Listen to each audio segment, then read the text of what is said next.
Hello students, आज हम हमारे ज्योग्राफी क्लास 10th का चैप्टर 2 की हमने एक्सप्लेनेशन कर ली थी। आज हम उसके क्वेश्चन आंसर हम करेंगे, textual question answer. Forest and wildlife resources chapter का नेम है। फर्स्ट क्वेश्चन है, what is biodiversity and why is biodiversity important for human lifes. अब बायोडाइवर्सिटी होती क्या है और ये ह्यूमन लाइफ्स के लिए डाइवर्सिटी होना क्यों जरूरी है। अब कुछ प्लांट्स भी हमारे पेट भर सकते हैं और अलग अलग चीज़ें क्यों हमें उनकी ज़रूरत पड़ती है। Biodiversity is the degree of variation of life forms with in a given ecosystem. अब जो बायोडाइवर्सिटी होती है उसमें क्या होता है, इकोसिस्टम जो हमारा है एक ऐसा इकोसिस्टम होता है जिसमें बहुत सारी लाइफ फॉर्म्स की जो वैरायटी है वो पाई जाती है। There are millions of living organism on earth which are interdependent on each other. और ये जितने भी मिलियंस ऑफ लिविंग ऑर्गेनिज्म है ना अर्थ पे, वो सारे एक दूसरे के ऊपर इंटरडिपेंडेंट होते हैं। ऐसा नहीं है, अब देखो अगर कोई पेड़ पौधे नहीं है तो हमारे ऊपर क्या डिपेंड करता है, हमारे ऊपर वो डिपेंड नहीं करते। लेकिन हम जिनके ऊपर डिपेंड कर सकते हैं हो सकता है वो उनके ऊपर डिपेंड हो, है ना। तो इसलिए कोई ना कोई एक दूसरे के ऊपर कहीं ना कहीं से इंटरडिपेंडेंट है, इसलिए ये पूरा जो इकोसिस्टम है वो बना हुआ है।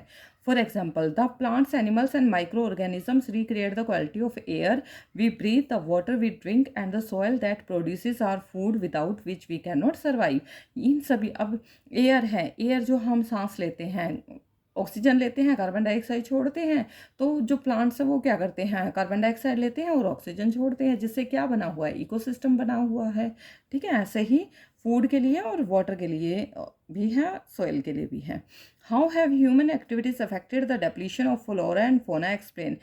किस तरह से ह्यूमन एक्टिविटीज़ ने फ्लोरा एंड फोना को अफेक्ट किया हुआ है। There are many human activities, बहुत सारी ह्यूमन एक्टिविटीज़ होती हैं which have affected the depletion of flora and fauna, जिससे ये फ्लोरा एंड फोना की डिप्लीशन जो है वो होती जा रही है। सबसे पहला, cutting down of forest for agriculture expansion. Agriculture expansion के लिए, एग्रीकल्चर को बढ़ाने के लिए बहुत सारे फॉरेस्ट को काटा गया। ठीक है। लार्ज स्केल डेवलपमेंटल प्रोजेक्ट्स, अब बहुत बड़े बड़े डेवलपमेंटल जो प्रोजेक्ट्स हैं उन उनसे भी जो कहीं ना कहीं जो फॉरेस्ट हैं या लिविंग ऑर्गेनिज्म है उनको हानि पहुंच रही है। ठीक है, उनको हटाया जा रहा है, पेड़ पौधों को काटा जा रहा है। वहाँ से फिर जंगली जानवर हैं या कोई भी वहाँ पे एनिमल या स्पीसीज रहती हैं वो वहाँ से क्या है, ख़त्म होती जा रही हैं धीरे धीरे। फिर क्या है, ग्रेजिंग, ओवर ग्रेजिंग करवा देते हैं तब भी लैंड ख़राब हो जाती है। फ्यूल वुड कलेक्शन होती है तब भी फॉरेस्ट वगैरह कटते हैं, प्लांट या ट्रीज़ कटते हैं। फॉर अर्बनाइजेशन, अर्बनाइजेशन मतलब शहरों का विकास होता। अब बिल्डिंग बनेगी, वहाँ पे कोई भी स्पीसीज है या प्लांट है या कुछ भी है वो वहाँ से साफ होगा ही होगा।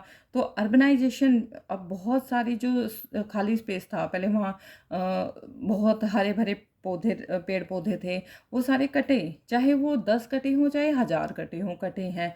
तो इससे भी बहुत ज़्यादा इम्पैक्ट पड़ रहा है फ्लोरा एंड फोना पे। क्वेश्चन नंबर 4 का फर्स्ट है, describe how communities have conserved and protected forest and wild life in India.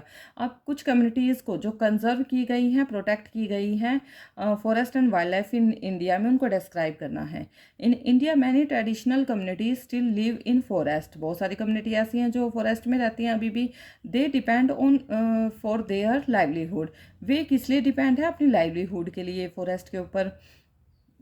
They depend on forest for their livelihood.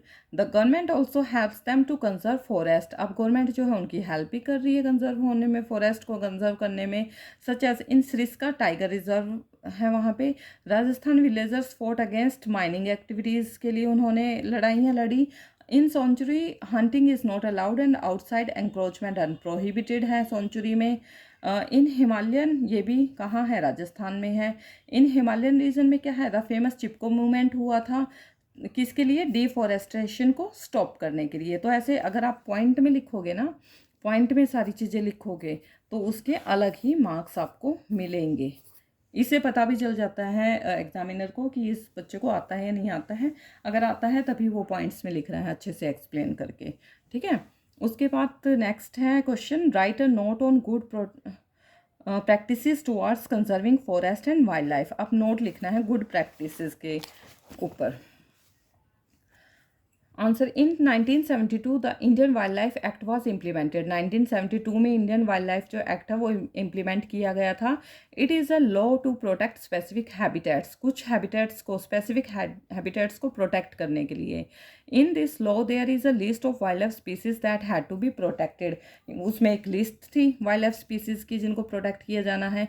To protect endangered species government were set up the national parks and wildlife sanctuaries under the wildlife act of 1980 and 1986. several insects also included in this list. अब पहले जो जिन species जो खतरे में थी उनको protect करने के लिए था, उनके लिए नेशनल पार्क और वाइल्ड लाइफ सेंचुरी सेटअप की गई थी। फिर कुछ और 1980 और 1986 में और भी इंसेक्ट्स को उस लिस्ट में इंक्लूड किया गया। Project tiger was initiated in 1973 by the government of India to protect tigers. के लिए प्रोटेक्ट टाइगर जो है एक्ट वो चलाया गया। ठीक है, इसके जो क्वेश्चन आंसर हैं वो भी हो चुके हैं। नेक्स्ट वीडियो में हम इसके इंपॉर्टेंट नोट्स देखेंगे। बाय।